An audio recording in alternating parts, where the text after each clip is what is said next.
Gracias por la presentación, gracias al profesor y a todos los que han venido, darnos la oportunidad de hablar, porque yo había preparado una retórica, pero la verdad que lo mejor es hablar creo que esta conferencia nunca antes ha sido tan sincero como se le dio. La mecánica va a ser, van a salir diapositivas que ustedes van a ver, yo no las voy a explicar todas, voy a ir hablando y van a salir las diapositivas. Bueno, para comenzar, quiero introducir con la siguiente frase del fundador del Frente Sandinista de Liberación Nacional. Ustedes van a ver aquí cómo surgió el Frente Sandinista, los crímenes de guerra, los dictadores de Nicaragua, la guerra contra Estados Unidos y los mercenarios españoles financiados por el PSOE de Nicaragua, y posteriormente la respuesta contundente que los radicales sandinistas dimos a toda la invasión de Nicaragua. Hay crímenes y mentiras que no pueden ocultarse toda la vida. Comandante Carlos Fonseca al general Francisco Franco, Madrid, junio del año 1958. En el derecho internacional, si el derecho internacional acepta el uso de la fuerza para intervenir en un Estado soberano, el derecho internacional sufrirá una seria distorsión. Si los Estados Unidos tienen una visión sobre los derechos humanos en Nicaragua, el uso de la fuerza no puede ser un método apropiado para proteger y asegurar el respeto de tales derechos. Corte Internacional de Justicia de La Haya, en el caso Nicaragua versus Estados Unidos, junio del año 85. A partir de ahora comienzan a salir las diapositivas, yo algunas de ellas les explicaré, otras no. Se titula la conferencia: Los crímenes de guerra del PSOE en Nicaragua. Nicaragua es el centro del continente americano, centro de Centroamérica. Es el único país que tiene en ese lago tiburones blancos de agua dulce. Este poeta nicaragüense, Rubén Darío, también escribió en castellano, no solo en castellano y en valenciano. Este es el general Sandino, que luchó contra la invasión de los Estados Unidos en los años 20 y en el año 33 se ganó la guerra contra la invasión. Sandino, con su Estado Mayor, fue asesinado posteriormente por Estados Unidos e impusieron al dictador Anastasio Somoza. En Nicaragua ha habido 3 dictadores, los hijos de Somoza. Es el general Anastasio Somoza Debayle, a quien se le otorgó la medalla Isabel Católica. Aquí los ven vestidos de camareros a todos los asesinos. Ese Somoza, estos son los fachas de Nicaragua, los miembros de los escuadrones de la muerte. Son entrenados por asesores españoles, franceses, estadounidenses. Este Somoza visitando España con los reyes españoles. Hay un estudiante de Derecho, que fue el fundador del Frente Sandinista, que fue el que le dio la esperanza de libertad a Nicaragua. Aquí lo tienen. Carlos José Amador era un estudiante de Derecho de 4º año, extremadamente católico, conservador, pero un chico que además de eso era el hijo del tesorero de Somoza. O sea, era parte de lo que era el poder en Nicaragua.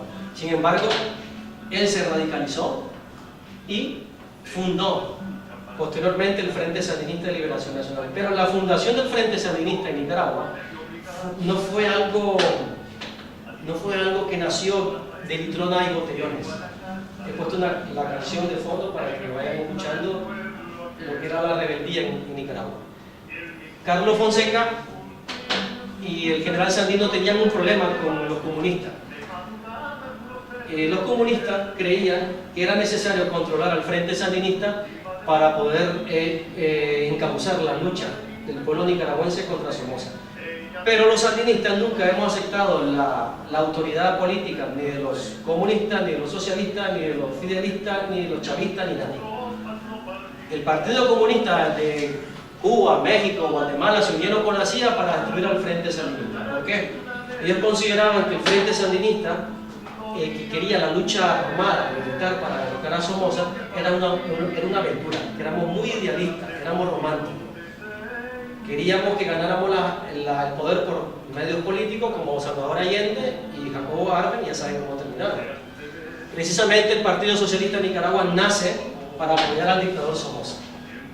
Estos son miembros del Partido Comunista de México que eran muy amigos de Somoza. Aquí tenemos a Somoza agradeciendo las palabras de Lombardo García, uno de los grandes comunistas mexicanos. También van a ver aquí en la siguiente fotografía a un dirigente del Partido Popular Socialista Cubano, que este hombre estuvo gobernando en la época de Fidel Castro en los inicios inicio de la Revolución Cubana. Aquí está Fidel con Franco. ¿Por qué he puesto eso de Fidel y Franco? Porque el comandante Fidel era uno de los que más apoyaba, más admiraba al general Francisco Franco. Cuando Franco muere, hay una delegación cubana en su entierro. Entonces, todas estas situaciones de que Fidel apoyaba a Franco y que luego con el líder campesino chino, Mao, no tenía la misma cordialidad, generó una contradicción entre los sandinistas y los cubanos. ¿Por qué? Porque tanto Mao como el general Sandino desconocen la autoridad política del Partido Comunista, de lo que era la Unión Soviética. Entonces, esa contradicción no es reconocida tanto ni por los cubanos ni los mexicanos. Una forma de reconocer el valor del general Sandino fue que Mao, en su lucha de libertad en China, fundó el batallón Sandino, en memoria del general Sandino, para derrocar a los japoneses y la guerra civil que hubo en China. Este es el batallón Sandino entrando en Pekín. Carlos Fonseca cuestiona a Fidel Castro por su cercanía con Franco. Y son Raúl Castro y el Che Guevara que en secreto apoyan a Carlos Fonseca y a todo el movimiento de liberación en Nicaragua. Pero habían ciertos problemas. Voy a mencionar dos cosas que van a surgir ahora. Dos movimientos que Raúl Castro y el doctor Ernesto Guevara apoyaron en Nicaragua. Esta es conocida como la guerrilla del Chaparral, la primera guerrilla presandinista de los radicales. ¿Qué sucede con esta guerrilla? Que a pesar de que es apoyada por Raúl Castro y el Che Guevara, la CIA, la tropa de Honduras, las tropas militares de Honduras y de Somoza se dan cuenta de dónde están los guerrilleros y son exterminados. Posteriormente, aquí en esta foto sale el fundador Carlos Fonseca, que es un estudiante de Derecho en ese momento, pero luego está este siguiente movimiento también apoyado por Ernesto Guevara y Raúl Castro. Todos estos movimientos que tanto Che Guevara como Raúl Castro apoyan son desmantelados. No se sabía cómo conseguían información dónde estaban los guerrilleros. Cuando estos guerrilleros sobrevivientes son trasladados a Cuba, Fidel Castro y el Partido Comunista Cubano los encarcelan a todos. Porque los sandinistas preferían luchar por el legado de Sandino y Rubén Darío más que por Marx, Engels y el Partido Comunista. Toda esta gente fue encarcelada y torturada. Este es el grupo que junto con Fidel Castro intentaron destruir al Frente Sandinista, obligando a que todas las estructuras que luchaban contra Somoza fundaran el FLN, para llevar a cabo una incursión desde Honduras hacia Nicaragua, juntando a todos los sandinistas, darle información a Somoza y eliminar a todos los sandinistas. Si triunfan, pues bueno, es porque los apoyaron, y si pierden es porque son aventureros. Fidel Castro, junto con el Partido Comunista, hacen ingresar a toda la guerrilla, a todos los sandinistas que había en ese momento desde Honduras a Nicaragua, y como es obvio, son exterminados. Carlos Fonseca se niega a participar en esta estructura, en esta invasión, y es sancionado. ¿Qué sucede después? Aquí está el exterminio de los sandinistas, pero muchos sandinistas sobreviven, y bajo las cenizas de la traición de los comunistas y los socialistas cubanos, mexicanos y de la Unión Soviética, que Carlos Fonseca funda el Frente Sandinista de Liberación Nacional, y eso conlleva graves consecuencias con los cubanos. ¿Por qué? Porque los cubanos, los mexicanos y lo que es la Unión Soviética están fuera de lo que es el FSLN. El FSLN se inspira en la lucha de la libertad del general Sandino. Los sandinistas, el sandinismo es la cualidad que prepara a un combatiente para luchar hasta la muerte contra el imperialismo, ya que un combatiente en Nicaragua no lo haría por el marxismo-leninismo, sino por el general Sandino. Y este es el general Sandino, que es parte de la identidad del pueblo de Nicaragua. Fidel Castro y el Partido Socialista de Cuba jamás reconocieron la autoridad política y militar de Carlos Fonseca, y nunca lo apoyaron. Al contrario, hubieron momentos en que casi lo traicionan. En cambio, John Fuster y Carlos Fonseca tuvieron una reunión en Valencia, y todos los guerrilleros que iban desde Nicaragua hacia Palestina, Corea del Norte y Vietnam eran recibidos por John Fuster, y ellos se trasladaban hacia esas zonas. Este es el segundo dictador de Nicaragua, Luis Somoza, que curiosamente nunca intentó asesinar a Carlos Fonseca. ¿Por qué? Porque Carlos Fonseca era amigo de él. El segundo dictador de Nicaragua miraba al guerrillero sandinista. En una de las ocasiones, encarcelado en Guatemala, conoce al carcelero Luis Crucio Lima. Este carcelero, admirador de Carlos Fonseca, comienzan a tener conversaciones. Posteriormente, el carcelero de Carlos Fonseca se alza en armas en Guatemala y es el fundador de las Fuerzas Armadas Revolucionarias de Guatemala, lo que son los radicales de izquierda en Guatemala. Carlos Fonseca estuvo detenido varias veces, de muchísimo tiempo, en diferentes circunstancias, fue torturado por militares de Estados Unidos, y en una de su encarcelamiento, el hijo del vicepresidente de Somoza secuestra un avión con asesores de Estados Unidos y empresarios para lograr su liberación. Carlos Fonseca difícilmente podría pasar desapercibido en la clandestinidad, medía 2 metros de altura, era blanco, ojos azules, y aquí Carlos Fonseca con algunos guerrilleros del Frente Sandinista, entre ellos el presidente de Nicaragua actualmente, están promoviendo, organizando la guerrilla, hombres, mujeres, niños, en todo el territorio nacional se lanzan a reclutar personas, pero también reclutar gente de la estructura de la dictadura. Muchos monseñores, obispos, sacerdotes apoyaron la causa de Carlos Fonseca. No obstante, Carlos Fonseca es traicionado por sus propios camaradas de lucha.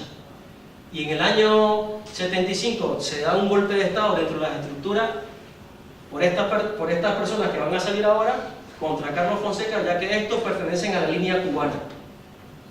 Y es así como Carlos Fonseca, intentando llevar a cabo una unión del Frente Sandinista, muere, cae en combate y no puede llevar a cabo una ofensiva militar contra la dictadura de Somoza. Los Rangers, los militares de Somoza, dan la ubicación de Carlos Fonseca y Carlos Fonseca es asesinado por sus propios compañeros traicionados. Ese mismo día muere lo que es el dirigente militar del Frente Sandinista y al año siguiente muere el que es el ideólogo del Frente Sandinista. Los 3 principales dirigentes del Frente Sandinista son traicionados por sus propios camaradas. Posteriormente, el Frente Sandinista, ya apoyado por Cuba de forma más incisiva, pues se funda, se unen las 3 tendencias y forman el Frente Sandinista de Liberación Nacional nuevamente. Pero sería Francisco Rivera, conocido como el Zorro, el que sería el heredero de Carlos Fonseca, lleva a cabo la ofensiva final contra la dictadura de Nicaragua a finales del 78, comienzos del 79. El pueblo en armas. Todo este armamento que ustedes van a ver a continuación, hombres y mujeres, era trasladado desde Cuba y Panamá hacia Costa Rica. El que está con el cigarro es hermano mío. Entonces está aquí con un fusil. Francisco Mairena, esos son nombres fáciles, obviamente. Estos son los frentes que se organizó, los frentes de combate a finales del 79 dentro de Nicaragua. Esta es la guerrilla sandinista. Como he dicho, el armamento venía desde Panamá y Cuba. Estos son algunos de los dirigentes sandinistas en Nicaragua. La mayoría de ellos, quiero decir, que la mayoría de ellos son estudiantes universitarios. Algunos son campesinos, obreros, indígenas, pero la mayoría de ellos son hijos de los máximos dirigentes del Partido Conservador de Nicaragua, lo que era la derecha. Pero los hijos de la derecha se radicalizan a ver tanta injusticia. Yo lo que estoy intentando transmitir a ustedes, porque yo sé que ustedes tienen su inclinación ideológica, que utilicemos el sentido común del ser humano para que veáis lo que es la injusticia. Un gobierno, una dictadura, que recortaba los derechos de educación, sanidad, estudio, incluso el derecho a la vida.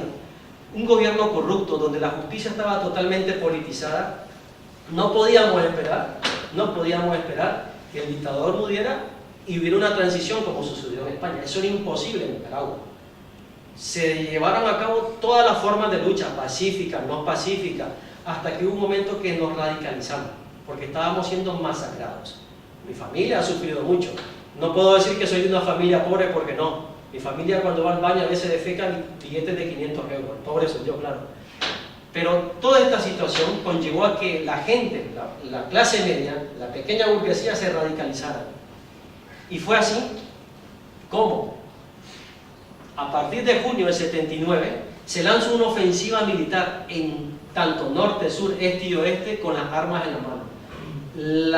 Lo que ha sido la masacre de Somoza contra Nicaragua entre el 77 y julio del 79 se calcula aproximadamente 25.000 muertos. Por ahí nadie estaba haciendo estadística. Lamentablemente no hay una estadística certera. Los guerrilleros sandinistas desde la ciudad, desde las montañas, bajaron hacia las ciudades, organizaron las células dentro de la ciudad. Son células guerrilleras de 5, 10, 15, 20 combatientes que se movían. Estos son indígenas de Monimbó que se están enfrentando perdón, a lo que es el grueso de los batallones de Somoza y los escuadrones de la muerte. Estos son en la ciudad de Masaya, lo que sería una ciudad que está en el Pacífico. Estos son momentos ya casi culminantes de lo que un chico que era sacerdote, se hizo guerrillero, se radicalizó. Todo esto, este momento ya son finales de julio del 79. Los guerrilleros están en las ciudades, están combatiendo casa por casa, cuerpo a cuerpo. Lamentablemente no se tenía aviones en el ejército sandinista, lo que es la guerrilla. El de la máscara es otro hermano mío, combatió. Alguna fotografía, para mí esta conferencia es un poco fuerte porque hay cosas que yo la viví y otras cosas que más adelante verán que no sabía que la historia de Nicaragua se iba a escribir con lo que nosotros hacíamos. Este es un vasco, jefe de las tropas especiales del ejército norteamericano en Nicaragua. Era un ranger que fue eliminado por el ejército sandinista. Era vasco y era de los más asesinos que había en Nicaragua. Y por fin, el 19 de julio del 79, los muchachos pues se alzan por la victoria final. El recuerdo más vivo que yo tengo, porque yo tenía 9 años en ese momento, es ver a mi padre y a 2 hermanos de mi madre llegando a casa en la calle con un fusil atravesado en el cuello, bajando de la montaña, de los cerros, muy orgulloso, muy digno por haber triunfado. Lo único que tengo de mi padre es la pañoleta que llevaba en el cuello, era esa. Esto es lo único que tengo. Estos guerrilleros, a pesar de como fueron apoyados por la Iglesia Católica, siempre dijeron que habían 2 mensajes que había que lanzar al mundo desde el 19 de julio. El primero, decirle al mundo que nuestra tierra y nuestro pueblo no estaba en venta, que por fin haber logrado el triunfo revolucionario, el poder tener la autodeterminación política, podíamos conllevar a una autodeterminación económica. Eso significa transnacionales, bancos extranjeros fuera de Nicaragua. Había que nacionalizar todo, pero en Nicaragua hay lo que se conoce como economía mixta, es decir, empresas extranjeras pueden trabajar en nuestro país, pero el 51% de las acciones pertenecen al Estado de Nicaragua. Contratos laborales estables, nada de contratos basura y 0 mano de obra barata. Ese era el proyecto de la Revolución Sandinista, un proyecto plural. Se aceptaba partido de derecha, lo que es el pluralismo político, libertad de prensa, libertad de expresión. La mujer que fue reducida a basura, al machismo exacerbado en Nicaragua, con la educación que se implementó a partir del año 79, se intentó que el machismo en Nicaragua desapareciera. No obstante, lamentablemente, como lo verán más adelante, eso aún está por verse. Pues con la presión de Omar Torrijos hacia Fidel Castro, al final Fidel apoya la revolución sandinista porque sabía que íbamos a ganar y porque quería un trozo de la tajada. Y así fue. Una de las condiciones de los radicales sandinistas fueron 2. La primera, recuperar el cuerpo del comandante Carlos Fonseca. Estaba en la montaña, se trasladó a la ciudad. Y aquí está la tumba de Carlos Fonseca, que es de los muertos que nunca mueren. Un estudiante de 4º año de Derecho. Estos son los máximos dirigentes del Frente Sandinista en los años 80. La segunda misión, eliminar a Somoza en Asunción, Paraguay, en la avenida de Franco. Con un bazucazo. Se exterminó. Gracias a la información de uno de los familiares de Somoza y gracias a la colaboración de un artista muy conocido en España, que desde la casa donde se tiró el misil era la casa propiedad de un cantante muy famoso aquí en España. ¿Adivinen quién? Julio Iglesias. Apoyó el Frente Sandinista para exterminar. El Frente Sandinista y Jimmy Carter pactan la paz, pero la paz no se consigue porque Ronald Reagan, cuando llega al poder en Estados Unidos, en una de sus proclamas, en la campaña electoral, decía que había que derrotar a la Revolución Sandinista y al Frente Sandinista, eliminarlo. Participó Juan Pablo II, directo o indirectamente, se dejó llevar, Pero lo que sí, y no lo digo yo, lo dice la documentación, que tanto el Banco Ambrosiano, el Banco de Dios, fue utilizado por la Central de Inteligencia Americana, por Estados Unidos, para llevar la guerra contra Nicaragua.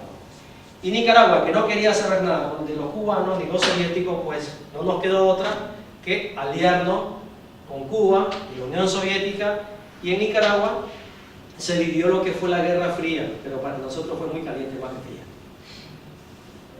Tienen a Margaret Thatcher, pero también faltaba otro, Felipe González. Felipe González siempre se ha considerado como un agente de la CIA, que la CIA lo utilizó para que la izquierda radical en España no llegara al poder nunca. No lo digo yo, lo dice la documentación. Felipe González perteneció a la Falange. Ahí hay fotografías de Lan Jones, hay otra fotografía que sale en internet y se ha comprobado que es el de la foto de la izquierda. Cuando España decía no a la OTAN de forma demagógica, que posteriormente fue que sí a la OTAN, Ronald Reagan dio, muy bien muchachos, eso es lo que quería. Ronald Reagan dio la bienvenida a Felipe González al Partido Socialista Obrero Español a la Guerra Fría en Centroamérica.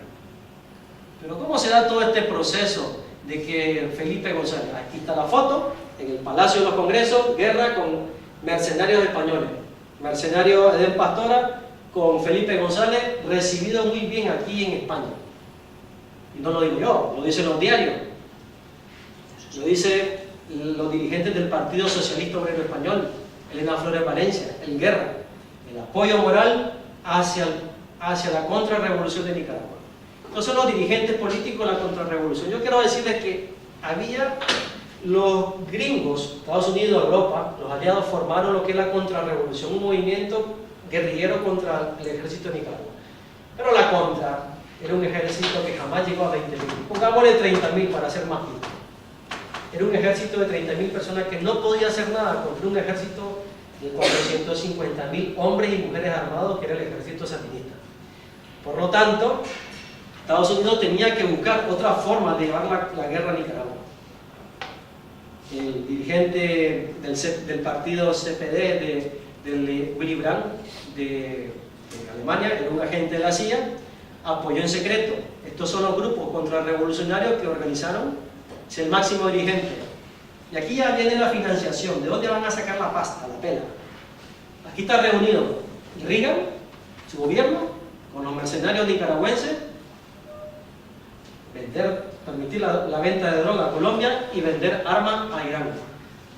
Aquí están algunas de las formas de cómo financiaban la guerra: tráfico de armas, la droga a Colombia, donaciones filantrópicas, y tenemos aquí por fin al señor Pablo Escobar. Se darán cuenta cómo Pablo Escobar y la CIA se unieron para financiar la guerra en Nicaragua. ¿Cómo lo hacían? Pablo Escobar tuvo el permiso y el apoyo de la CIA para trasladar grandes toneladas de droga, de cocaína, hacia Estados Unidos. La ganancia obviamente se la repartían, pero ¿por qué utilizar solo Estados Unidos si tenemos a Europa y a España? Pues lo que está pasando hoy en España, que de ser la puerta de entrada de la cocaína, es gracias a este hombre. Pablo Escobar con Felipe González unieron fuerzas, se le dio permiso a Pablo Escobar para introducir droga a España. Durante los años 80 y 90 en el País Vasco y Cataluña fue la mayor, y Valencia por cierto, con lo que es ¿cómo se llamaba? La ruta del bacalao. Bueno, pues gracias a Pablo Escobar. Cuando Felipe González gana las elecciones, Pablo Escobar está ahí. Siempre se ha sospechado que Pablo Escobar financió la campaña política del PSOE. Siempre se ha sospechado, y no lo digo yo, lo dicen las documentaciones que más adelante van a ver. Porque Pablo Escobar tenía negocio con los dirigentes de Prisa. Aquí está Pablo Escobar, en España, en Madrid, reunido con dirigentes de Prisa durante las celebraciones de las elecciones en España. Felipe González y Pablo Escobar se reunieron por mediación de gente de la CIA, de Estados Unidos, para llegar a un acuerdo. La pregunta del millón es: ¿cuáles eran los vínculos de Pablo Escobar y Felipe González? No lo digo yo, lo dijo el periodista de esto. Gary Webb era un periodista que obtuvo 2 premios Pulitzer en Estados Unidos, fue el que descubrió esa trama. No lo estoy inventando yo, fue él el que descubre toda esta trama. Hay documentación que ha sido desclasificada, otra que no va a ser hasta el año 2050 desclasificada, pero cuando iba a detallar todo lo que había hecho Europa, fue asesinar. El dinero de la droga, como dice aquí la diapositiva, servía para comprar armas tanto para España y a otros países de Europa y de países árabes. Este es el escándalo Irán Gate, donde se da a conocer todo lo que estoy diciendo. Este es el máximo responsable de lo que era el tráfico de droga, el tráfico de armas, la venta de armas a Irán. Y por curiosidad también, si ustedes se fijan, es la única vez en la historia que tanto Irán, Estados Unidos y más adelante verán a Israel se unieron para luchar contra Nicaragua. Ahora son enemigos a muerte, pero Irán aceptó comprar armas a Estados Unidos sabiendo que el dinero lo iban a utilizar contra Nicaragua. El Banco Ambrosiano fue utilizado para lavar el dinero de toda esa ganancia y repartirlo entre la CIA, la Contra, los mercenarios, acciones encubiertas, los CIEL, boinas verdes, etcétera, etcétera, etcétera. Estas son algunas de las asociaciones anónimas sin ánimo de lucro, lucro sin fin, que participaron en la guerra contra Nicaragua. Toda esta documentación ha sido desclasificada hace poco. Estas palabras de Oliver North fueron en la Comisión North, sí, creo que la Comisión North, donde él da a conocer todo lo que estaba sucediendo, pero obviamente el hombre mintió, porque él decía que él seguía órdenes nada más. La Comisión Tower, perdón. El que estaba anteriormente era el presidente de la comisión, que fue asesinado por la CIA. A continuación van a ver una serie de fotografías de agentes de la DEA que dan a conocer el manual que utilizó la CIA contra el ejército nicaragüense. Toda esta documentación son por parte de los periódicos de Estados Unidos en Nicaragua. Aquí hay libros que han sido escritos, ya saben que a los Estados Unidos les encanta hacer siempre películas de todo, la forma como transportaban el armamento, la droga. Claro, cuando estalla el escándalo Irán Gate, Ronald Reagan decía que no sabía nada, ¿qué iban a hacer ahora? Ante estos hechos, Reagan queda tocado, pero aún así, en vez de frenar el apoyo de la lucha armada contra Nicaragua, ellos siguen.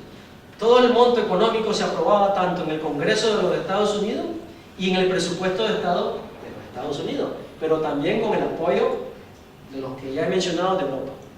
Estos son algunos criminales de guerra que los sandinistas consideran que tienen que ser juzgados en un futuro no muy lejano o simplemente eliminados. Todos estos que están saliendo son los responsables de la guerra en Nicaragua.